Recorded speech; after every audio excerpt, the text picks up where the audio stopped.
as you can see, I'm still working to trying to get this computer to give me the internet. And I had to enter earlier. I was able to go to YouTube, but I was able to block some things. And then all of a sudden I looked up and there was this security setting on my phone that I did not order. And I have no way to order it because I have no credit cards or nothing like that. And even if I had a credit card, debit card, ain't no money on it. All of a sudden I have this security system on here that says super premium security system. So I know already, and it says, of course, now this is what I tell everybody. Them antivirus firewall security systems do not work. Those things do not work. It'll tell you do not have a problem, but all the time, these people are in your devices. Now, this Comquake, whatever it is, says that I don't have any security issues. Of course, it's going to tell me that. Because the same people who write these programs for this antivirus firewall stuff also is in the pocket of the New World Order. Now, they're in here. They're in here. They didn't get everything set up just that quick. And I'm trying to set the... Now, as I said, I was in here earlier. I was able to go to YouTube, to my channel. But now I can go anywhere. Now I have this old computer tells you can add and delete programs. Well, I deleted that security program, which I didn't order, which I couldn't have bought in this short period of time for it to come up on my system. So now I want you to show you something. They can make things look any kind of way they want to, especially since they didn't add some already written certificates. But they got a fight on their hand this time. Because this is an older computer, and it's much easier to control it than the new ones that make you buy the Wi-Fi, the Microsoft programs with all you can't use unless you have Wi-Fi. These, the older ones, when they were doing the XP and the older ones, I can't remember that other ones, but you had more control over what's going on in your system. So they're not trying to let me do anything to change anything. Now I'm trying to get back on, and it asked me for file and printer sharing. Now, I don't want to share any files or printer sharing. That's what they want. They want to be able to, whatever I see, they can share the files and a print and print out any information that they get from me. So it says here to turn on. I don't want to turn on. I want to turn file and printer sharing, Windows firewall, and block all that stuff off my network. It says if you're currently sharing files or printers, they will no longer be shared. Now watch this. It says, even though I turned it off, it's still sharing it.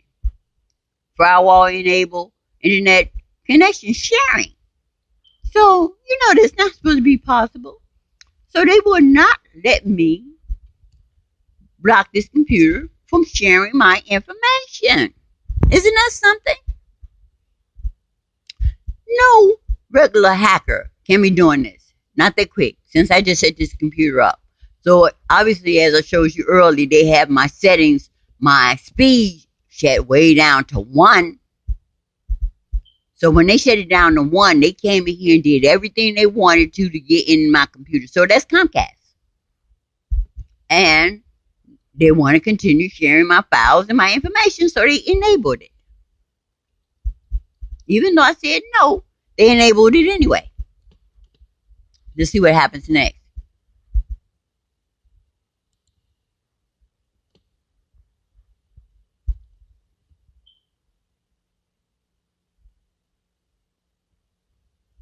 So this is the network setup with it. You need to run the network shell with one said on each computer on your network run. Just finish it with that need to. I don't need to run it on any other computers because they keep tearing them up, shutting them down. So let's just finish this one.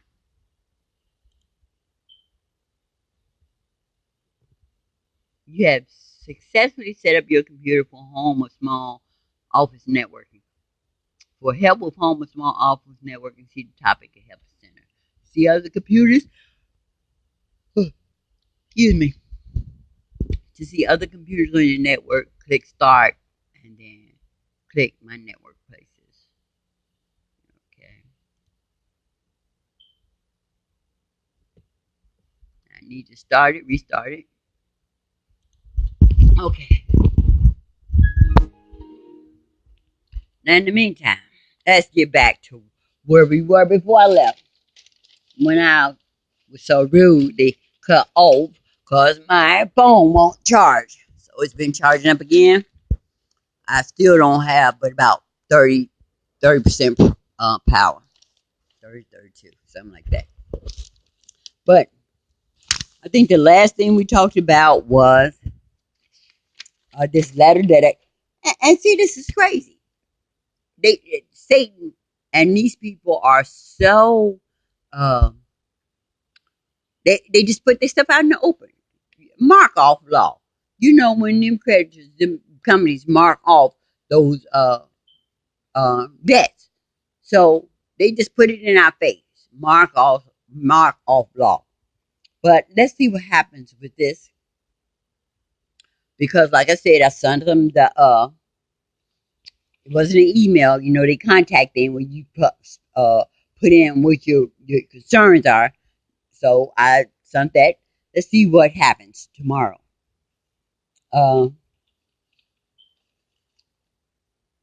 This is another one I received.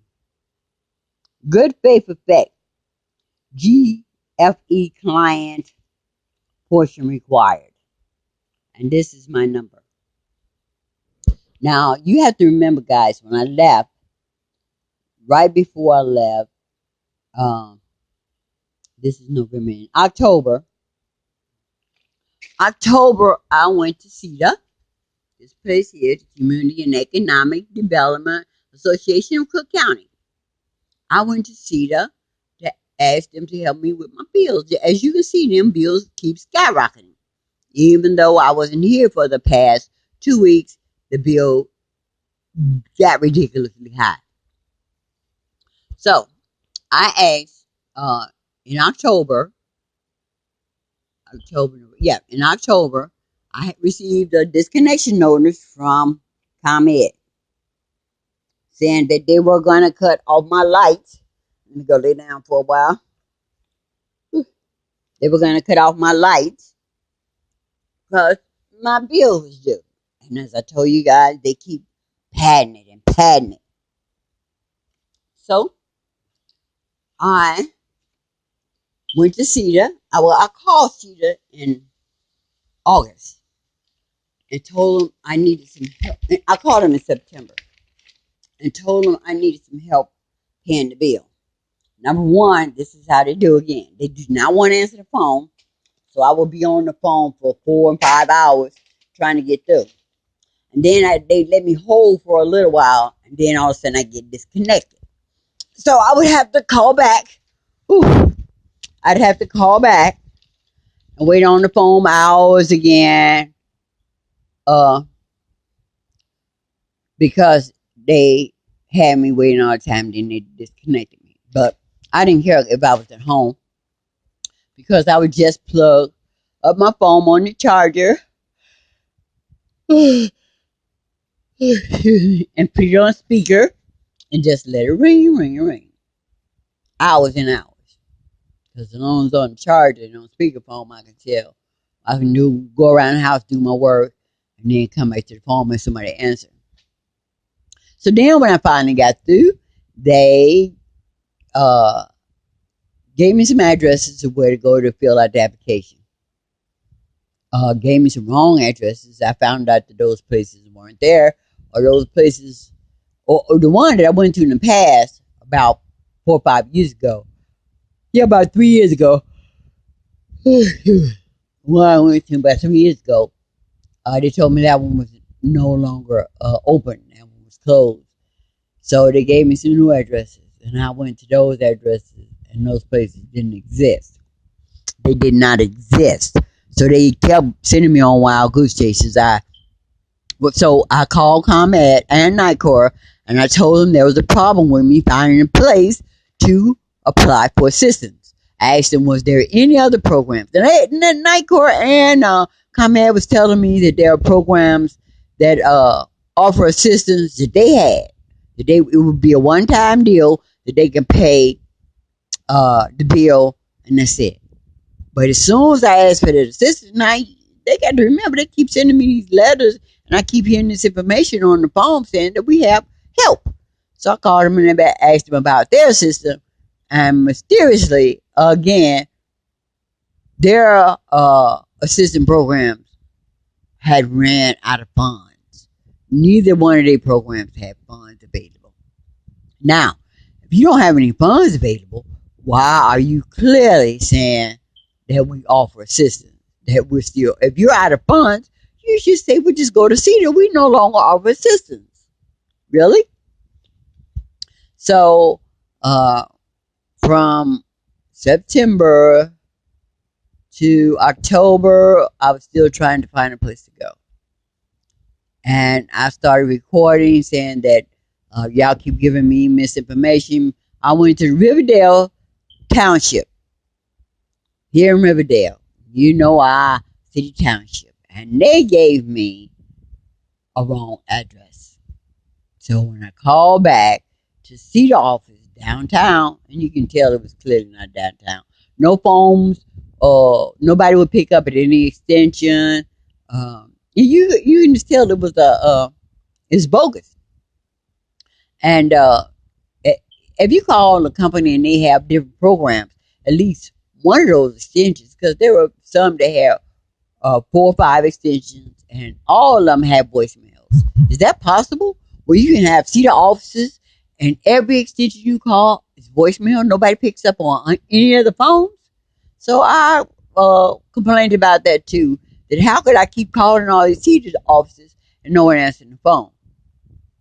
They come up with, you're so busy this time of year, or yeah, right. So you've been busy. I can see the beginning of the month when the program first started opening, but weeks after that, and nobody still answering the phone. So they finally let me get through one time, and the lady gave me an address. What was it? In Chicago. So I went to Chicago, and first they told me they could not help me because on the paperwork it tells you that if you have a disconnection notice, you can get immediate assistance. You can get immediate assistance if you have a disconnection notice. It takes no more than 5 days for them to fill out the application and send that information and money into the utility companies. So I had the disconnection notice to say my services was going to be cut off October the 24th.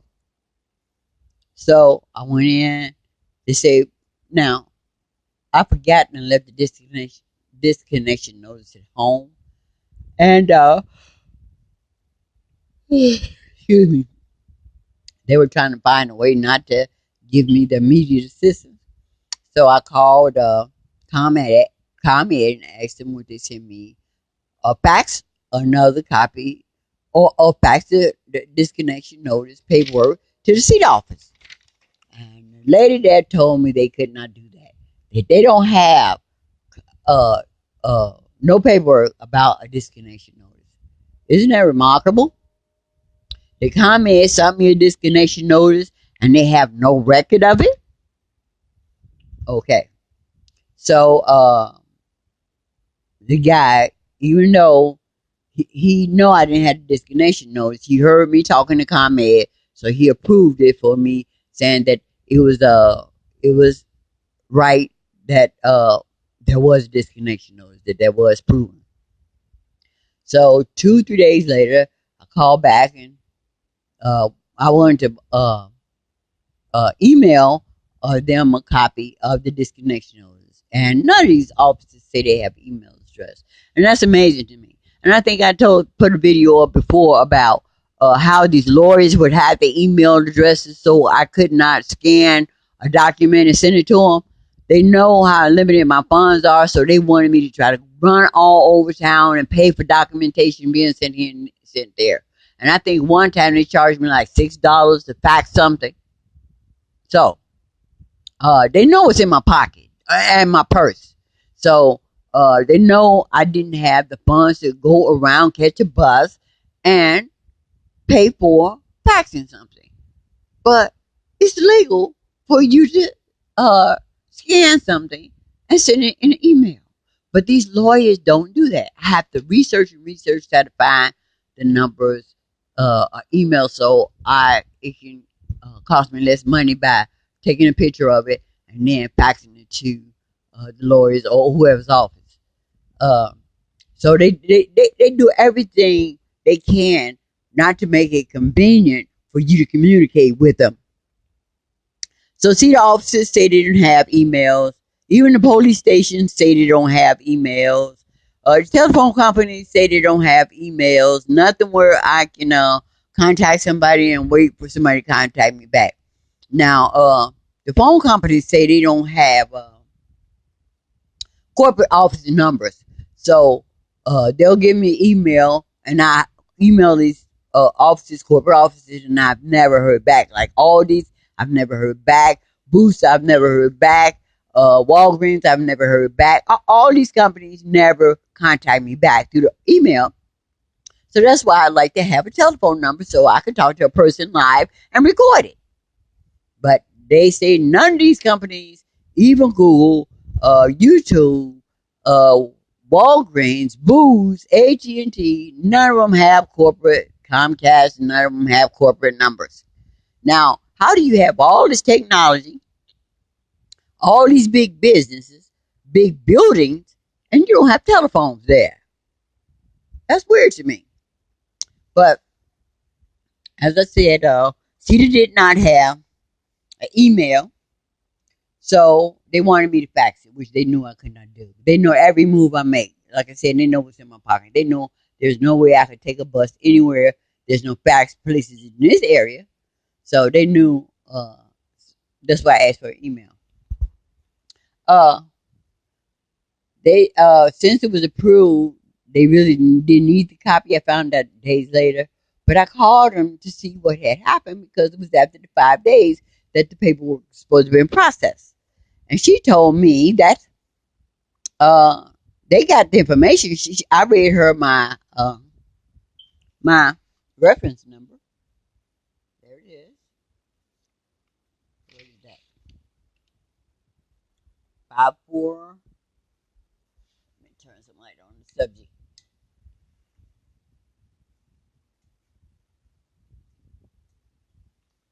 Okay. I don't know what's happening.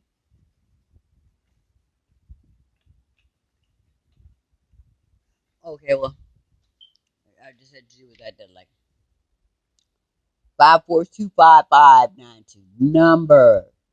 Okay. So she said that even though she had all my information there, they couldn't process the application until they received the hard copies. Even though he faxed it all or emailed it to them, they said they need the real paper, so they had to wait till it came through the mail. So she said it'd take about 5 days for the leave the office to go through the mail to get to them. So they could not process my application, even though they got all the information on paper that was faxed to them. Now, understand me. If they fax the information to them, that's on paper, ain't it? That's on paper.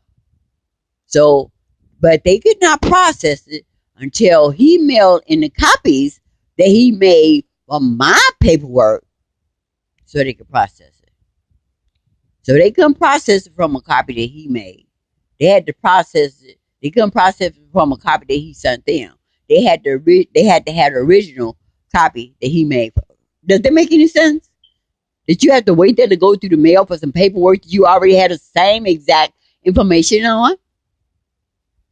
Well, uh, yesterday, this is what they sent me with my uh, in the mail. This was dated. Let's see what's the date on it. This was dated 11/2. Now you remember I told you I did this in October. Uh, October, I think the 24th, and yeah, October the 24th. My lights was supposed to get cut off. They said it would take 5 days to process it. Uh,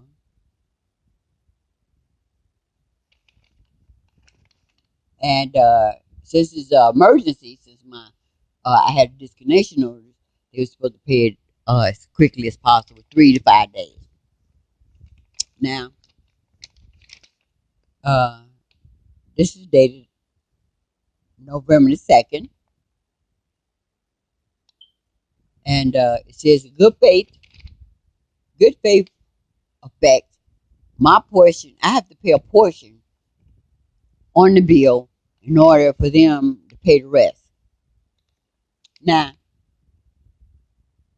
if I had money to pay on the bill, I wouldn't need them. And since this is supposed to be an emergency situation, check this out. Since this is supposed to be an emergency situation, why? I've never heard that you can't pay the whole bill. This is an emergency situation. My light's supposed to be turned off on the 24th.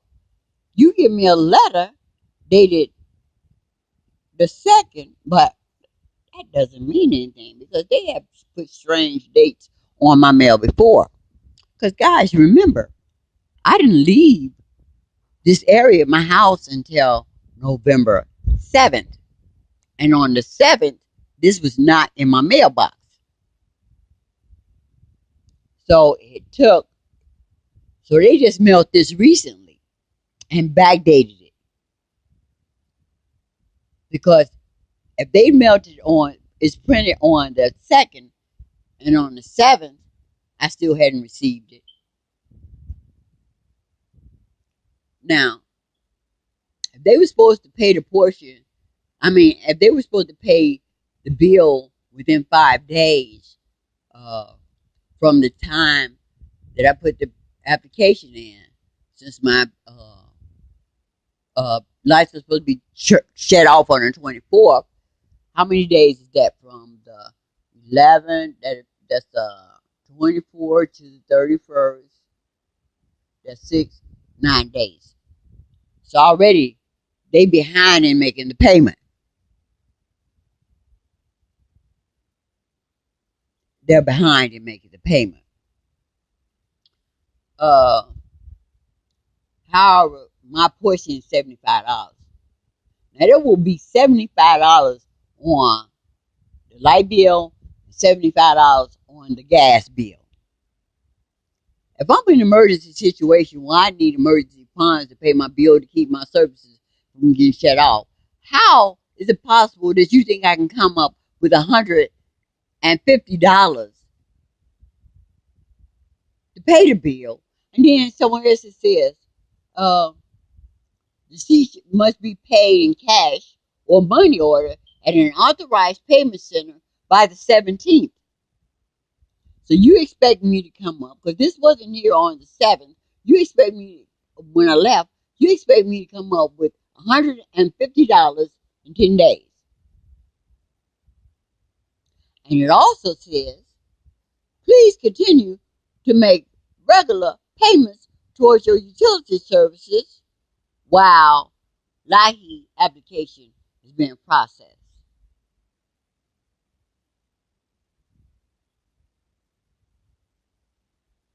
Really? If I had the money to pay $150 on the bill, plus keep paying on the bill, what would I need LIHEAP? If I said I'm in an emergency situation, well, I need these bills paid my utilities paid. How could you say come up with all this money? Does that make any sense? People had the money, would they need this? So for me to get this letter, they're trying to cover their butt so they can say, well, they did try to work on giving me some help. Really? And I've been asking them for help since September? Really, since August. So, uh, this is just notification that all of these companies are networked. Oh, and then they'll say, well, we're regulated by the Illinois Commerce Commission. And I told you, every time you hear a person tell on themselves, tell you to go talk to my boss when they do something wrong, that's letting you know that the boss is in on it. Now, this one came to. This is dated November 4th. It's saying that Mr. Vera failed her inspection.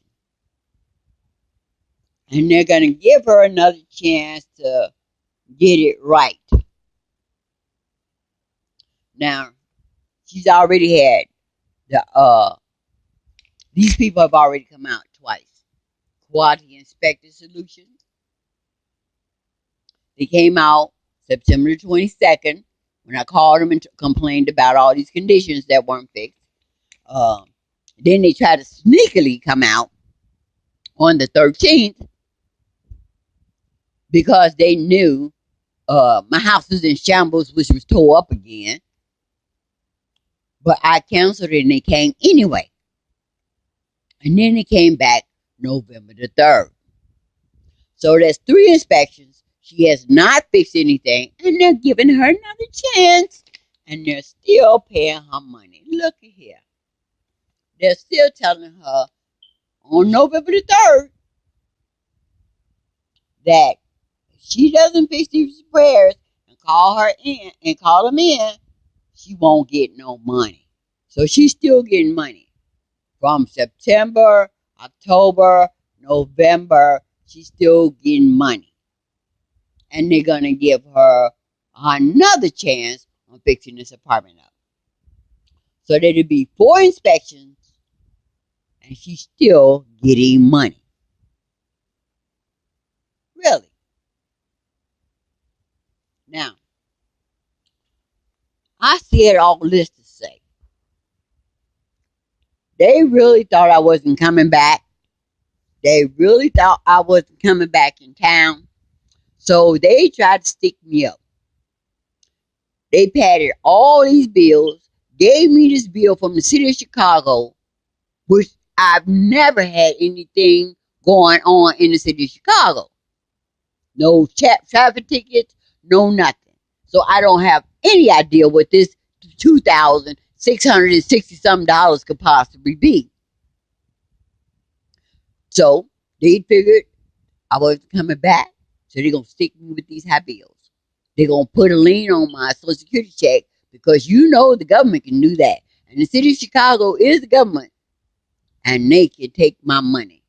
And now if I was out of town and they had not read that letter, then I couldn't dispute it because I wouldn't be here to fight for myself. Since they say it has to be in writing that I dispute it. Really. Now, for all these people to try to get money out of me, Mr. Vera must be really, really important. I told you a long time ago, Mr. Vera must be a high-ranking agent, criminal, murderer in their organization.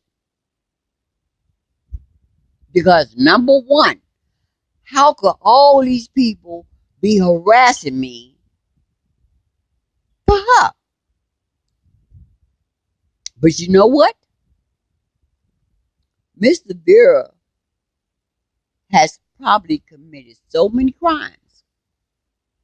And she's listening. They're upstairs. I can hear him talking. They're listening to every word I say. Now, the last time you got to remember that Mr. Clarence went to court and said that I had threatened him. Mr. Vera went to court and uh, when I had to go before the judge about this apartment and said that I was mentally ill, that I had went on YouTube and threatened her and called her a witch. We all know that witchcraft exists, so that's nothing. But her main thing was that I was having mental issues, and I had not went to my doctor. Really, a doctor she selected, a doctor that was her doctor. And I could tell you, there's something seriously wrong here when everybody that went to the doctors that she took them to wind up dead.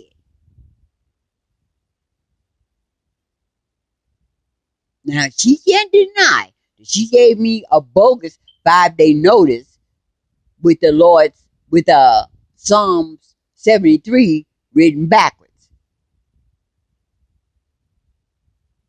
She can't deny that this other stuff around here that she called herself pulling was clearly marked as witchcraft. Now, this is where it comes back to my family. I'm half an hour in. I'm going to try to get all this in the next 30 minutes. Mr. Vera has to have a powerful position in this new world order, in this organization. This where I had to play this secret killers. She must be high ranking in that. Because number one, all of these companies are housing, Cedar, the light and gas people, because she came here with the utility company one time trying to get in here, and I told them I wasn't going to let her or the utility people in because they had no right to be here. There was nothing wrong with my utilities. So for all of these people to be following up behind her, to be cloaking for her, she has to have a really high position because they have set themselves out and they get all kind of evidence on them harassing me about her. Now, as I said, I had asked my family, I told my daughter to come in here and get the food and stuff because I wanted my grandson to eat. And she told me her and my son told me that somebody had came in here already. Now, I made the video in the past of how my aunt, my sister Rosie, my aunt Barbara, my sister Rosie, and my daughter came here with the police and tried to have me committed. And I said then I would not forgive them again, ever again, because I've asked them for help over and over again about people continually coming here tearing my house up like this. And still, I've even offered my sister $60 to come and help me. She said she charged $20 an hour. I've offered her $60 to come in here and help me to put some of this stuff together.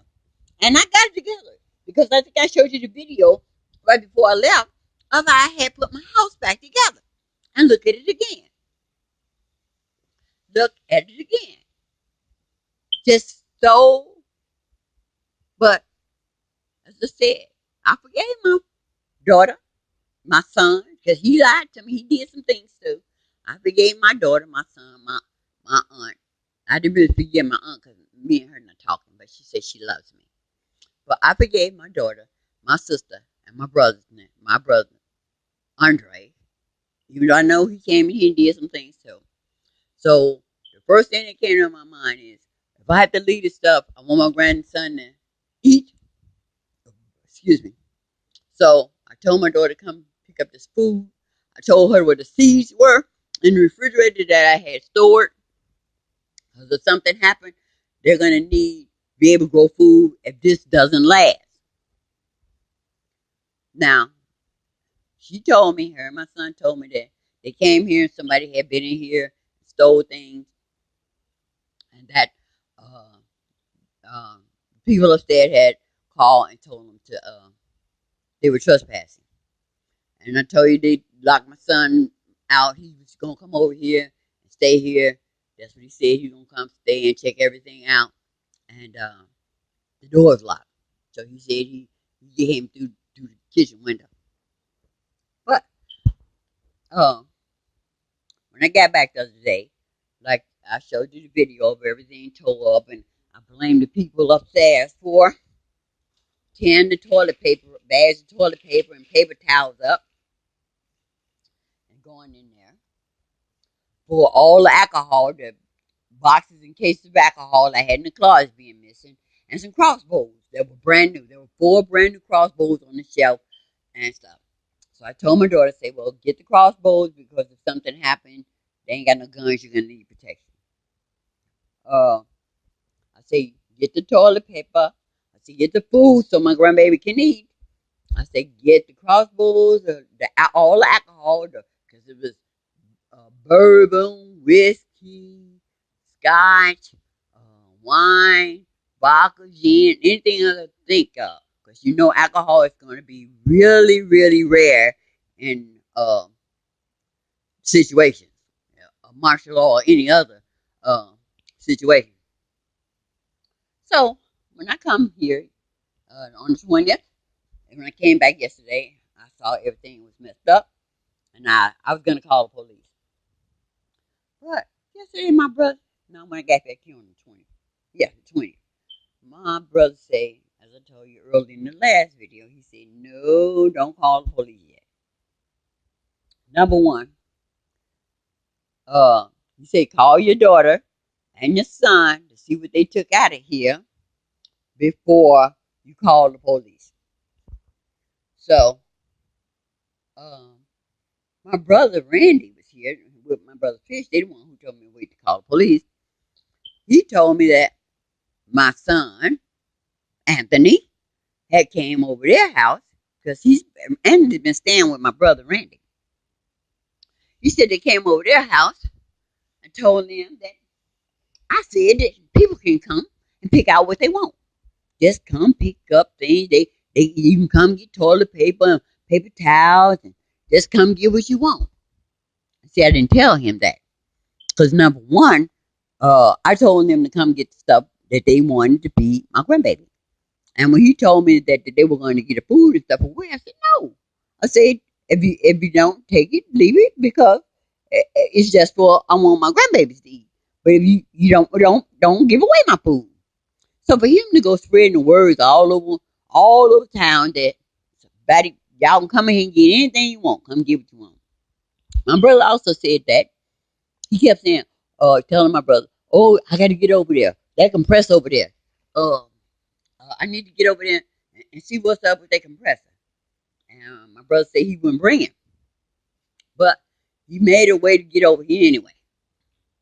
And as you see, the compressor is gone. Just a box. Now, my brother said he never asked again about that compressor once he got over here. The liquor is gone.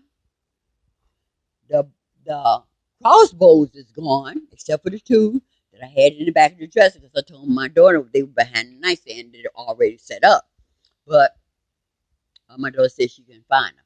And she never called me back and told me what was missing. She never called me back and told me what she had taken out the apartment. So I assumed she had taken some food and everything else. So my brother, Randy Fish, told me that some other things I need to check out first. So my battery's finna run low again. I'm gonna have to end this one. And as soon as it charge up a little bit, I'll be back. Love you guys. Bye-bye.